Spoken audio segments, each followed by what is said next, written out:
അങ്ങനെ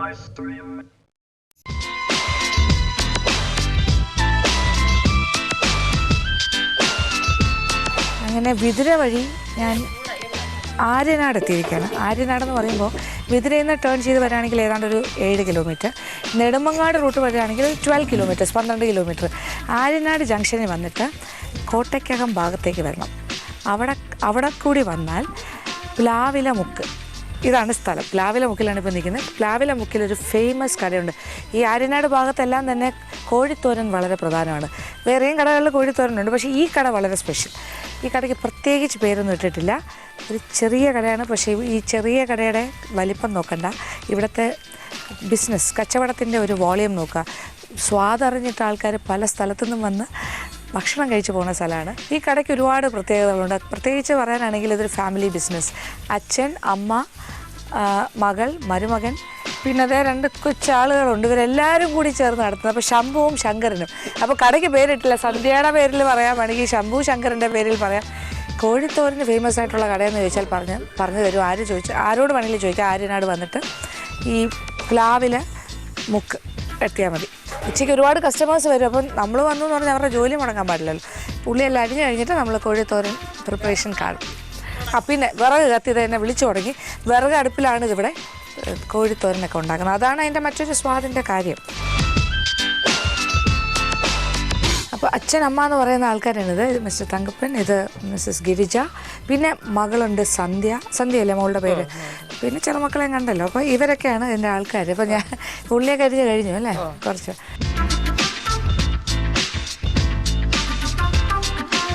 ആ ഒരു രീതി കാണുമ്പോൾ തന്നെ മനസ്സിലാവുന്നുണ്ടല്ലോ. സ്റ്റാർട്ടിങ് കാണുമ്പോൾ അറിയാൻ സാധിക്കും നല്ലതാണോ അല്ല എന്നുള്ള കാര്യം. പ്രത്യേകിച്ച് നാടൻ കേരളത്തിൻ്റെ തനതായ വിഭവങ്ങൾ തേടി നമ്മൾ നടക്കുമ്പോൾ, കേരള രുചി കണ്ടെത്തുമ്പോൾ തീർച്ചയായിട്ടും വെളിച്ചെണ്ണയ്ക്ക് പ്രാധാന്യമുണ്ട്. പിന്നെ വിറകടുപ്പിന് പ്രാധാന്യമുണ്ട്. വെളിച്ചെണ്ണ കുറച്ച് കൂടുതൽ ഒഴിക്കണം. കാര്യം ഇത് 10-18 കിലോ ചിക്കനാണ് കൊത്തിക്കൊണ്ട് വന്നിരിക്കുന്നത്. അതാണ് തോരനാക്കാൻ പോകുന്നത്. ഇവിടെ എല്ലാം കൈ കണക്കാണ്. നമ്മൾ കൈ കണക്ക് മാത്രം, നല്ല എക്സ്പേർട്സ് എന്ന് പറയുമ്പോൾ ശരിയാവില്ല. അല്ല, അത് നല്ല ഈ എന്താ പറയുക പരിചയ സമ്പത്താണ് കാണിക്കുന്നത് കൂടുതൽ ചെയ്യുന്നതിൻ്റെ. നല്ല കൈത്തഴക്കമുള്ള ആൾക്കാർക്കാണ് ഇങ്ങനെ ഈ കൈ കണക്ക്. സ്പൂണും കാര്യങ്ങളൊന്നും ആവശ്യമില്ല. കടുക് പൊട്ടിക്കഴിഞ്ഞാൽ പിന്നെ ചേർക്കുന്നത് സവാളയും കൊച്ചുള്ളിയും കൂടി ചേർത്ത് ചതച്ച് വെച്ചത്. എല്ലാം കൂടി ഒരു വലിയ പിടി, ഇത്ര 2 കൈ കുമ്പിൾ നിറച്ചെന്ന് പറയാൻ വേണമെങ്കിൽ ഇത്രയല്ലേ ഇടുള്ളൂ അല്ലേ? ആ,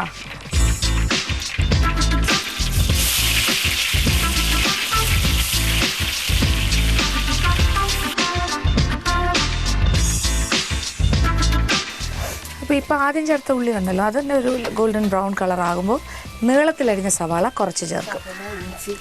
ഈ സ്റ്റേജിൽ തന്നെ ഇഞ്ചി ചേർക്കോ? കുറച്ച് ഒരല്പം അല്ലേ? ഓക്കെ.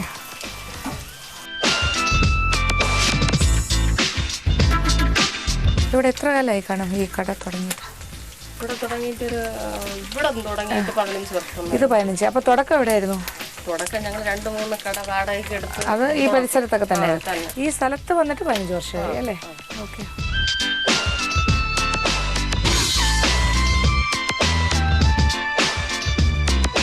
അപ്പോൾ ഇത് സവാളയുടെ നിറം ബ്രൗണായി. അപ്പോഴത്തേക്ക് ആദ്യം ചതച്ചിട്ട ഉള്ളി, ഇപ്പോഴത്തെ സവാള കുറച്ച് ചേർത്ത്.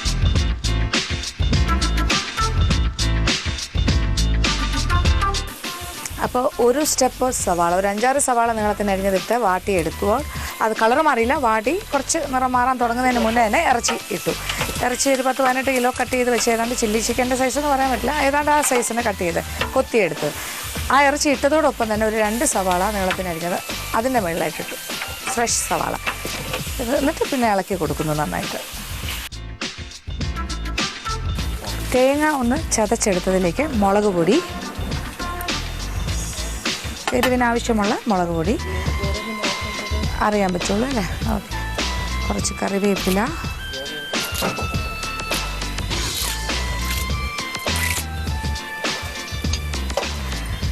ചിക്കൻ അടച്ച് വേകാനായിട്ട് ഇട്ട് കഴിഞ്ഞു. ഇനി ആ വേകുന്ന സമയം കൊണ്ടാണ് അതിൻ്റെ അരപ്പ് തയ്യാറാക്കുന്നത്. അപ്പോൾ തേങ്ങ മാത്രമായിട്ടൊന്ന് ചതച്ചെടുക്കും. അതിനകത്തേക്ക് മുളക് പൊടി, പിരിയൻ മുളകാണോ അത്? ആണല്ലേ, പിരിയൻ മുളകിൻ്റെ പൊടി. അത് ഏകദേശം ഒരു കണക്കാണ്, ഒരു കൈ കണക്കാണ്. ആവശ്യം പോലെ കറിവേപ്പില ചേർക്കണം അല്ലേ? കുറേ കറിവേപ്പില. പിന്നെന്താ ചേർക്കുന്നത്? മഞ്ഞൾപ്പൊടി, കുറച്ച് മഞ്ഞൾപ്പൊടി,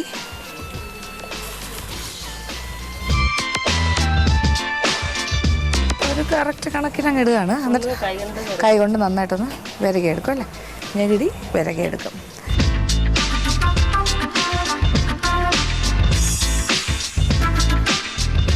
അപ്പോൾ ചിക്കൻ ഏകദേശം വെന്ത് കഴിയുമ്പോൾ അതിലേക്ക് ഉപ്പ്, 3/4 വേഗമായി കഴിയുമ്പോൾ ഉപ്പും കൂടി ചേർക്കുന്നു.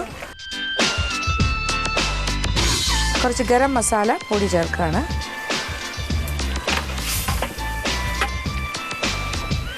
കുറച്ച് മഞ്ഞൾപ്പൊടി, കഷ്ണങ്ങളിൽ പിടിക്കാനുള്ള മഞ്ഞൾപ്പൊടി.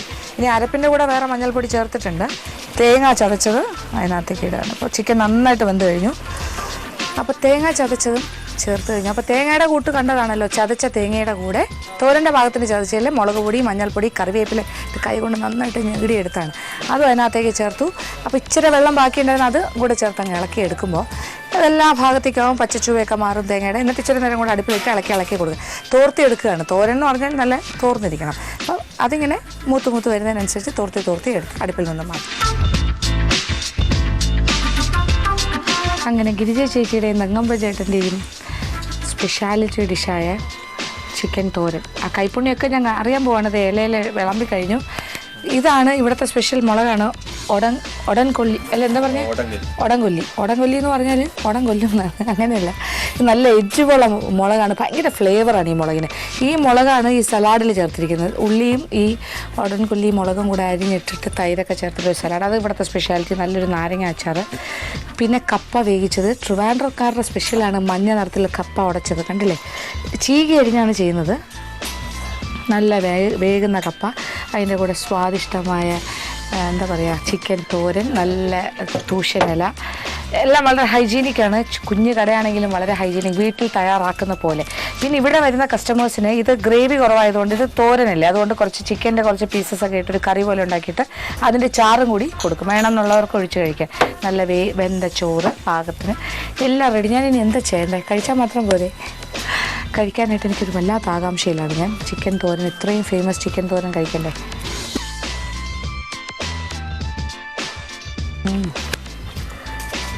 നല്ല ടേസ്റ്റ്. അങ്ങനെ വളരെ രുചികരമായ ഭക്ഷണമൊക്കെ കഴിച്ച് വയറൊക്കെ നിറഞ്ഞ് ഞാൻ തിരിച്ചെത്തിരിക്കുകയാണ്. അപ്പോൾ എന്തായാലും ഇവിടെ കോഴിത്തോരൻ കഴിക്കണം എന്നുണ്ടെങ്കിൽ ആര്യനാട് വരിക. അപ്പോൾ എല്ലാവിധ എന്താ പറയുക, താങ്ക് യു വെരി മച്ച്. ഇനിയും കൂടുതൽ നന്നായിട്ട് വരട്ടെ. ഓക്കെ, അങ്ങനെ ഈ ട്രിവാൻഡ്രം ഭാഗത്തെ ആര്യനാടെന്നുള്ള ഈ ഒരു ഗ്രാമപ്രദേശത്ത് നിന്ന് ഞാൻ പോവുകയാണ്.